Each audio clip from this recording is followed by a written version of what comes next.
लड़की की जब बारात लागेला तो गावल जला कि यहाँ पान खोरिया बाहर आए ऊपर कासा भैया। ये बहुत बड़ी बात है हमारे और आप लोगों के लिए कि 36 कन्याओं की शादी भैया और भैया के जितने लोग हैं जो सपोर्ट कर रहे हैं वो सारे लोग इतना मेहनत से और ये जो प्यार आशीर्वाद देख के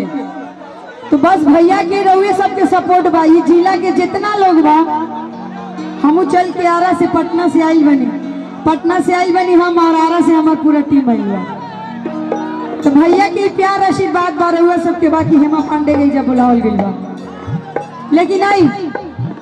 बस थोड़ा सा रहुआ सब है जौन हाला करो दिन जा थोड़ा सा शांति रखी जा बाकी सब सुनावल जाई जौन रहुआ सब हमरा के यूट्यूब पर प्यार आशीर्वाद देले रही जा कि हमरा कमरा में सोनिया पे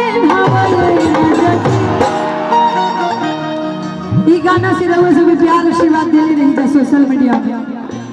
तो आई इहो हम रहुआ सबके सुनाए लेकिन जौन हमने के यहाँ पारंपरिक गावल जला कि यहाँ पान खोरिया बाहर है अपना भैया आई आवता रे दूल्हा दादा ये लाला आवता रे दूल्हा दादा ये लाला अपना खोरिया बाहर है अपना भैया।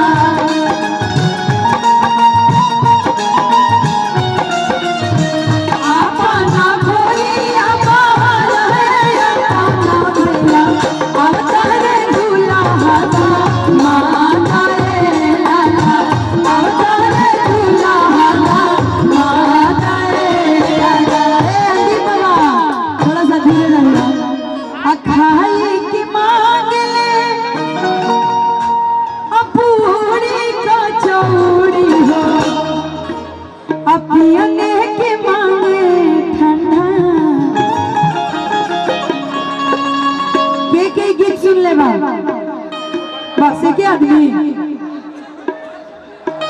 भैया एक बात बताइए आप लोग अपने घर में शादी ब्याह करवाते हैं ना भाई अपनी बहन को विदा करते हैं ना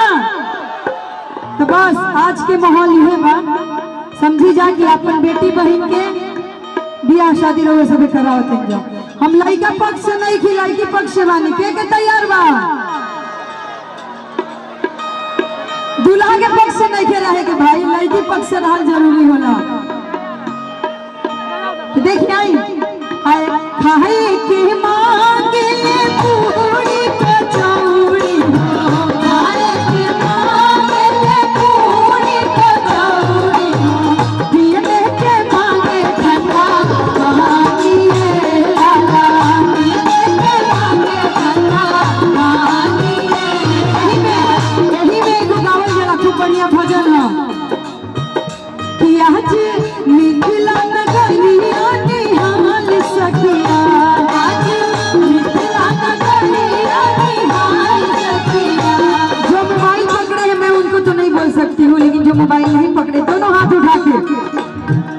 ताली बजाते हुए कि आज मिथिला नगरिया निहाल सखिया।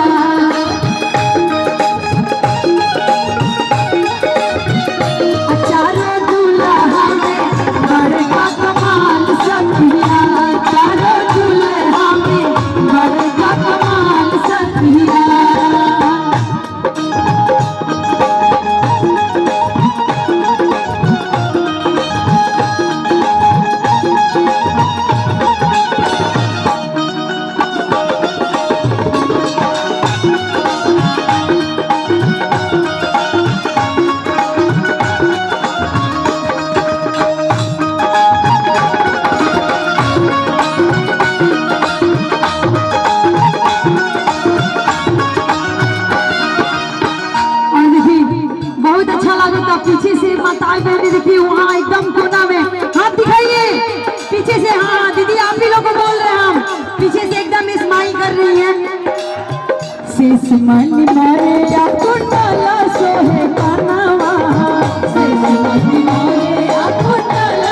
की भी शादी होगी, और जिनकी शादी हो गई है वो लोग जानते होंगे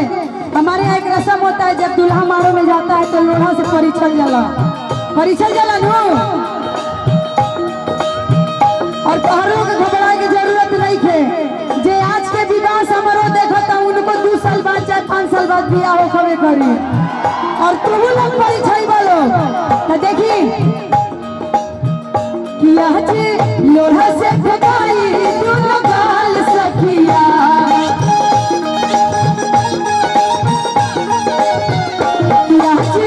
लोढ़ा से ठोकाई दोनों गाल सखिया।